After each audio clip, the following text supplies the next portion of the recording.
nom du Père et du Fils et du Saint-Esprit, ainsi soit-il. Mes bien chers frères et sœurs, neveux, amis, cousins, continuons notre explication de la foi chrétienne. On est en train d'expliquer le troisième commandement de Dieu, sanctifier le jour du Seigneur. Eh bien, aujourd'hui, on va parler un petit peu le commandement du travail. 6 jours tu travailleras, le 7e reposera. Le travail est de deux sortes, intellectuel et corporel. Les païens regardaient le travail comme un opprobre. Jésus-Christ l'a anobli et sanctifié. Depuis le péché originel, Dieu a imposé à l'homme le travail comme une peine. Le commandement du travail regarde tous les hommes selon leur capacité. Quiconque, dit saint Paul, ne veut pas travailler ne doit pas manger. 2 Thessaloniciens 3, 10. L'homme est tenu avant tout aux occupations de son état. Chacun doit faire son devoir selon son état. L'accomplissement fidèle des devoirs d'état conduit à la perfection. Leur négligence mène à la ruine temporelle et éternelle. Pendant le travail, nous devons souvent élever notre âme à Dieu. Donc, avant le travail, lui demander sa grâce et durant le travail, faire des oraisons jaculatoires, comme par exemple, mon Dieu, aidez-moi, mon Dieu, venez à mon secours. Le travail procure des avantages temporels et des mérites éternels, parce qu'il est une espèce de culte divin. L'avantage temporel consiste dans le contentement et le bonheur. Il y a aussi le péché contre le commandement du travail. On pêche contre ce commandement quand on s'adonne à l'oisiveté, ne rien faire, quand on néglige ses devoirs d'état, quand en travaillant on oublie Dieu. Et finalement, il y a aussi un petit chapitre sur la récréation du chrétien. Tout homme qui travaille a le droit de se récréer, car la récréation, le plaisir, est un moyen pour reprendre des forces nouvelles pour le travail. Mais le goût des plaisirs doit être modéré et nous devons nous abstenir de tous les plaisirs coupables. En outre, il faut se souvenir de Dieu durant ces récréations. Les païens donc regardaient le travail comme un opprobre, alors que Jésus-Christ l'a anobli. Dans le paganisme, il y avait 2 classes d'hommes, l'aristocratie ou les maîtres et les esclaves ou les artisans, qui dans beaucoup d'États ne jouissaient pas de droits de citoyens, tandis que les premiers, méprisant le travail, passaient leur temps dans l'oisiveté et se bornaient aux emplois publics. Jésus-Christ, notre Sauveur, vint et sanctifia le travail par son exemple et par ses enseignements. La parabole de la vigne, par exemple, Saint Matthieu 20, où il montre la nécessité du travail pour le salut. Aussi, les chrétiens illustres n'ont-ils pas eu honte du travail? Saint Paul, par exemple, gagnait sa vie avec son métier de tisseur de tentes. Actes des Apôtres, chapitre 20, 31 et 18, 3. Saint Hilaire travaillait au champ et les moines du Moyen-Âge s'occupaient d'agriculture et de la copie des manuscrits. Un métier et les travaux manuels ne déshonorent pas, au contraire. L'homme s'honore en se fournissant son entretien pour son activité et pour ses efforts, dit le pape Léon XIII. Ce qui dégrade l'homme, c'est l'oisiveté et le vice. Ce n'est donc pas dégénéré que de se mettre en service. Servir un homme dans l'ordre providentiel, c'est servir non l'homme mais Dieu, qui en est ainsi disposé. Jésus lui-même est venu pour servir et ne pas être servi. L'état de domestique vaut mieux que l'état d'esclave d'une passion. Les serviteurs doivent se considérer comme attachés au service de Dieu. Donc, quand on travaille, on sert Dieu.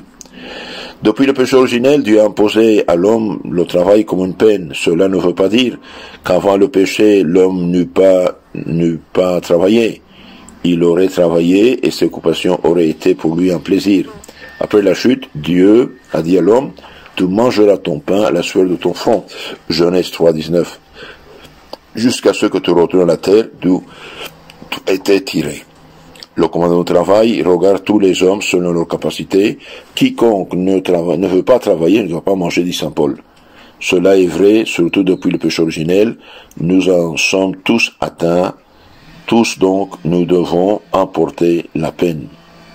Pour nous forcer au travail, Dieu a rendu la terre stérile sans les efforts de l'homme. L'oisiveté, universelle aurait la famine universelle. Voilà pourquoi Saint Paul a émis le principe cité plus haut. Celui qui ne fait pas travailler, qui ne mange pas. Les riches aussi sont donc tenus au travail.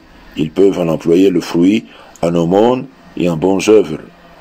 Que de princesses et de femmes riches ont confectionné de leurs mains des ornements sacrés, à l'exemple de Sainte Élisabeth de Portugal, qui est morte en 1336.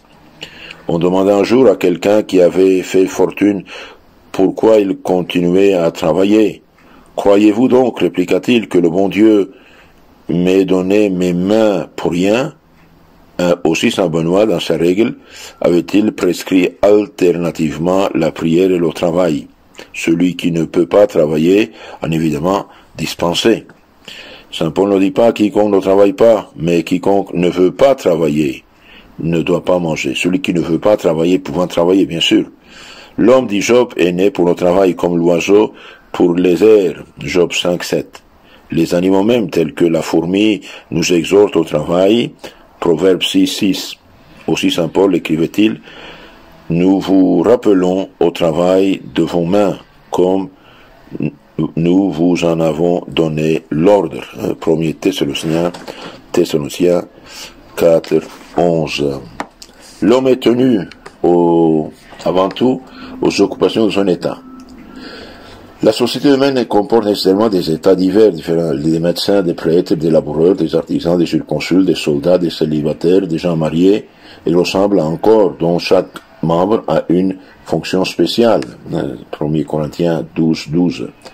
À une horloge dont tous les rouages, grands et petits, s'engrainent. C'est Dieu qui appelle chaque homme à un état déterminé, nommé pour cela vocation, en lui en donnant le goût, la capacité et l'occasion. Par suite, l'homme sent vers cet état une attraction intérieure qu'il doit suivre, comme des oiseaux voyageurs suivent en automne l'instinct qui les pousse dans les pays chauds. Ne pas suivre sa vocation et se pousser dans un état auquel on n'est pas appelé, ce serait pour un oiseau migrateur rester en hiver dans les pays froids. De côté de l'autre, c'est la mort temporelle pour celui-ci, éternelle pour celui-là. Les parents doivent donc bien se garder de forcer la vocation de leurs enfants, puisque la vocation vient de Dieu même. Remplir les devoirs de son état, c'est être proprement au service de Dieu.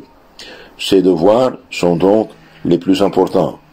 Tous les autres doivent passer après eux. Tout ce qui n'est pas de devoir d'état est vanité, oisiveté. Il faut savoir quitter Dieu pour Dieu, disait Saint Flumineri. Le devoir d'état du Christ était de sauver le monde. Dès qu'il s'agissait de cela, il laissait tout le reste. C'est ainsi qu'à 12 ans, il quitta ses parents pour rester au temple. Qu'en conservant avec la Samaritaine, au puits de Jacob, il avait même oublié de manger. Moïse agit de même lorsque, dans son entretien avec Dieu au Sinaï, il apprit que le peuple était tombé dans l'idolâtrie.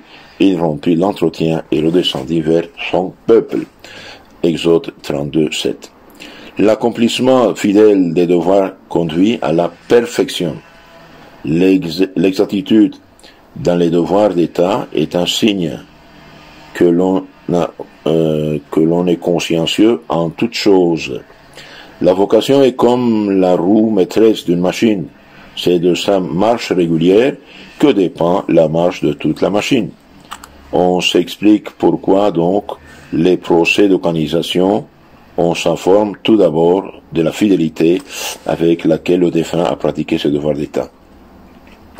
C'est donc une grande erreur commise même par des personnes pieuses de s'imaginer que le temps consacré au devoir d'État est perdu pour le service de Dieu, de salut. Non, celui qui fait son devoir, par exemple la mère de famille qui prépare le manger de ses enfants, qui s'occupe de sa famille, qui s'occupe de son foyer, elle sert Dieu dans son état de mère. Au contraire, c'est la voie la plus rapide pour arriver à la perfection. Celui qui remplit son devoir d'État, eh bien, il prend le chemin le plus rapide pour arriver à la sainteté, à la perfection. Et négliger son devoir d'État, bien, c'est grave. Celui qui ne les accomplit pas est en état de péché mortel. Lors même qu'il ressusciterait des morts. Pria-t-il toute l'année, jeûna-t-il toute la vie entière, s'il ne remplit pas son devoir d'État, eh bien, il ne sert pas Dieu. Donc, le devoir d'État. Un enfant fait ses devoirs, il sert Dieu, devoir d'État. Un père de famille se lève tôt pour aller au travail, devoir d'État.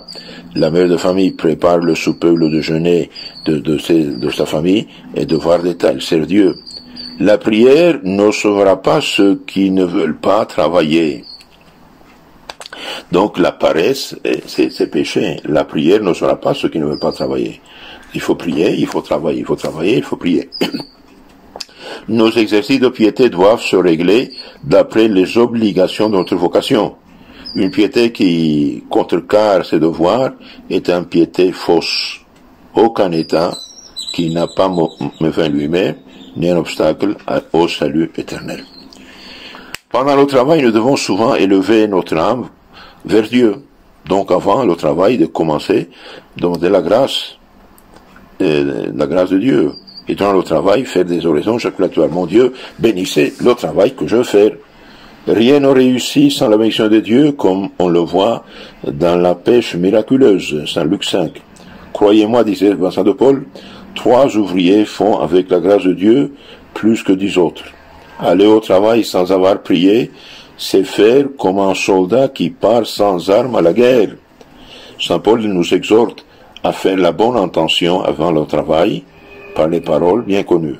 Soit que vous mangiez, soit que vous buviez, et quelque chose que vous fassiez, faites tout pour la gloire de Dieu. 1 Corinthiens 10, 31. Donc tout ce que nous faisons, faisons-le pour l'amour de Dieu, offrons à Dieu notre travail, nos devoirs.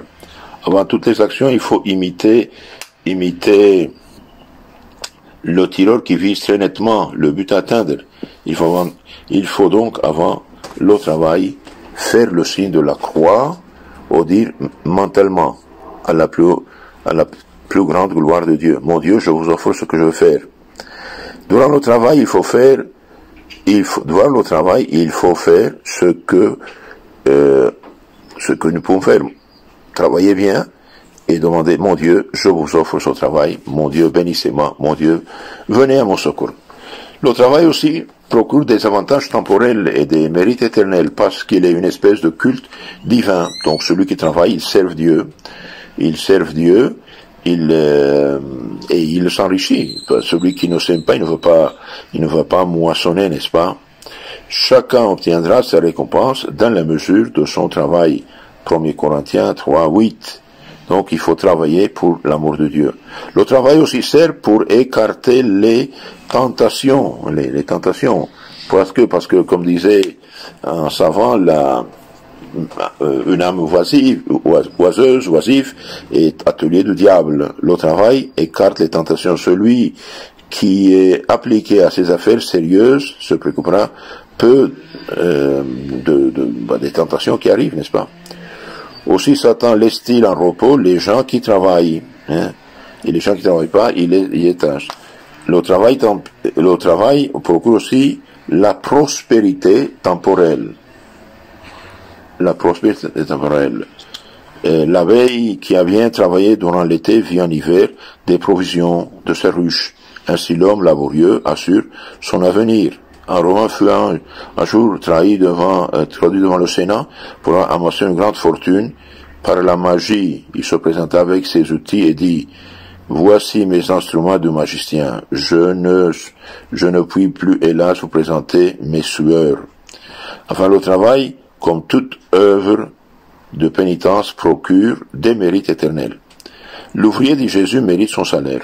L'ouvrier mérite son salaire. Saint Luc 10, 7. Et Saint Paul ajoute, chacun obtiendra sa récompense dans la mesure de son travail. Chacun obtiendra sa récompense dans la mesure de son travail. Et par exemple, aujourd'hui, il y a des peuples qui ne veulent plus avoir d'enfants. Fatal, ils ne travaillent pas, demain ils vont être éliminés. Que Dieu bénisse, la Sainte Vierge vous garde. Amen.